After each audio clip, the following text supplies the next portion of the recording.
എല്ലാവർക്കും നമസ്കാരം. Vernier scale ഉപയോഗിച്ച് നമുക്ക് വളരെ കൃത്യമായിട്ടൊരു ജോബിൻ്റെ അളവ് എങ്ങനെ എടുക്കാമെന്ന് നമുക്കൊന്ന് പരിശോധിക്കാം.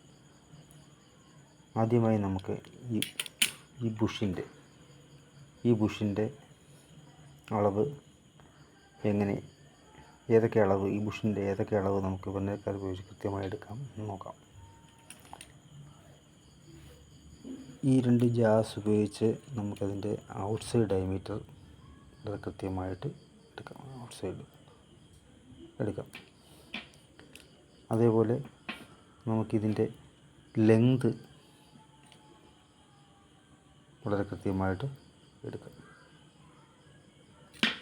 അതുപോലെ തന്നെ ഈ ബാർ ഉപയോഗിച്ച്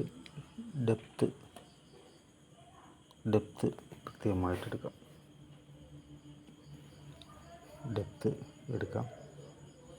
അതുപോലെ തന്നെ ഈ ബുഷിൻ്റെ തിക്നെസ് നമുക്ക് ഇങ്ങനെ എടുക്കാം.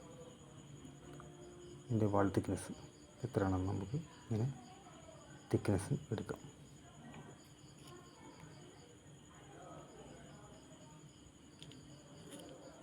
പിന്നെ നമുക്ക് ഈ ജാസ് ഉപയോഗിച്ച് നമുക്കിതിൻ്റെ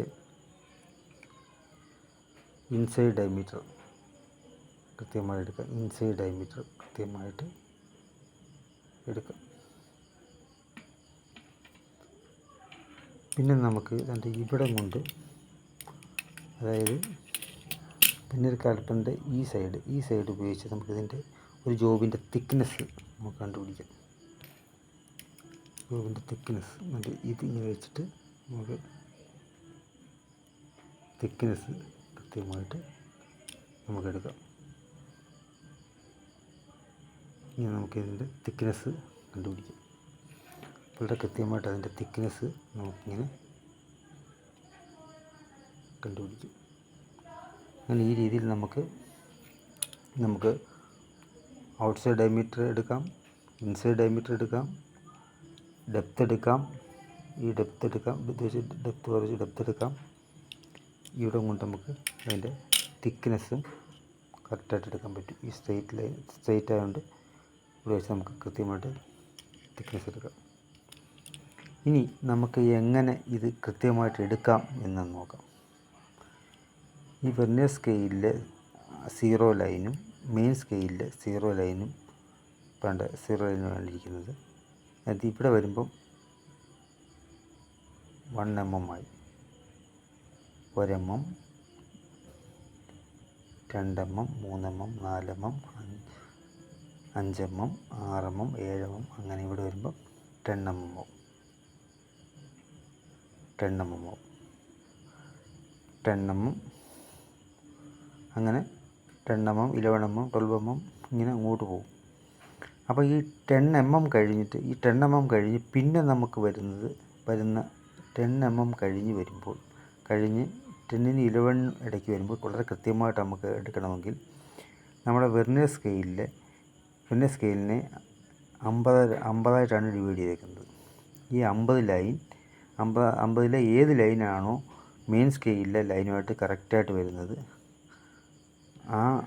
അതിനെ നമ്മുടെ ഇതിൻ്റെ ലീസ്റ്റ് കൗണ്ടായ 0.02 കൊണ്ട് മൾട്ടിപ്ലൈ ചെയ്യുമ്പോൾ നമുക്ക് എക്സാക്റ്റ് അളവ് കിട്ടും.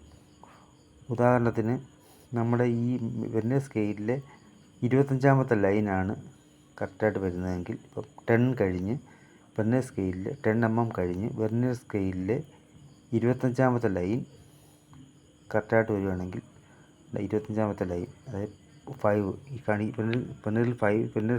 വെർനിയർ സ്കെയിലിൽ 5 കാണിച്ചിരിക്കുന്ന ആ ലൈൻ മെയിൻ സ്കെയിലിലെ ലൈനുമായിട്ട് കറക്റ്റ് വരുന്നതുകൊണ്ട് ഇതിൻ്റെ അളവെന്ന് പറഞ്ഞാൽ 10.5 mm ആയിരിക്കും. 10.5 mm.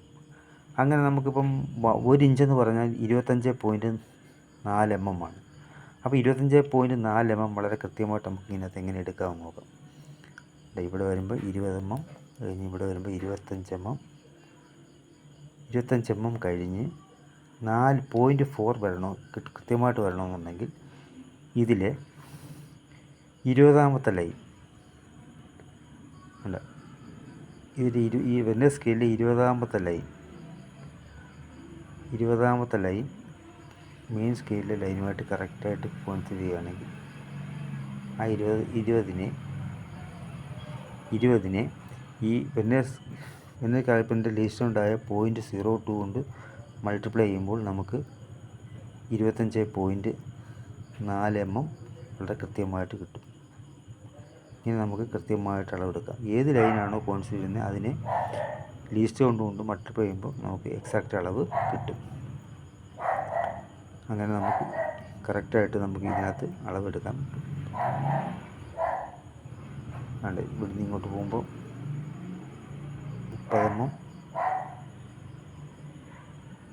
40 mm ഇങ്ങനെ കറക്റ്റായിട്ട് ആ എമ്മിൻ്റെ 40 mm കഴിഞ്ഞ് 41 ഇടയിൽ വരുന്ന അത് കൃത്യമായിട്ട് എടുക്കണമെങ്കിൽ വെർനിയർ സ്കെയിലിൽ ഏത് ലൈനുമായിട്ടാണോ മെയിൻ സ്കെയിൽ ലൈനായിട്ട് കോൺസിഡർ ചെയ്യുന്നത് ആ ലൈനിന് അത് എത്രാമത്തെ ലൈനാണോ അതിനെ ലീസ്റ്റ് കൊണ്ട് മൾട്ടിപ്ലൈ ചെയ്യുമ്പോൾ നമുക്ക് അതിൻ്റെ എക്സാക്റ്റ് അളവ് കിട്ടും. ഇങ്ങനെയാണ് നമ്മൾ വെർനിയർ കാലിപ്പർ ഉപയോഗിച്ച് വളരെ കൃത്യമായിട്ട് നമുക്ക് അളവെടുക്കാവുന്നത്. ഈ വെർനിയർ കാലിപ്പർ 0.02 mm ലീസ്റ്റിനോടുള്ള വെർനിയർ കാലിപ്പറാണ്. 0.02 വരുമ്പോൾ ഈ വെർനിയർ സ്കെയിലിന് 50 ആയിട്ടായിരിക്കും ഡിവൈഡ് ചെയ്തേക്കുന്നത്. 50 ലൈൻ ഉണ്ടാവും. എല്ലാവർക്കും വീഡിയോ ഇഷ്ടപ്പെട്ടെങ്കിൽ സബ്സ്ക്രൈബ് ചെയ്യുക, പ്രോത്സാഹിപ്പിക്കുക.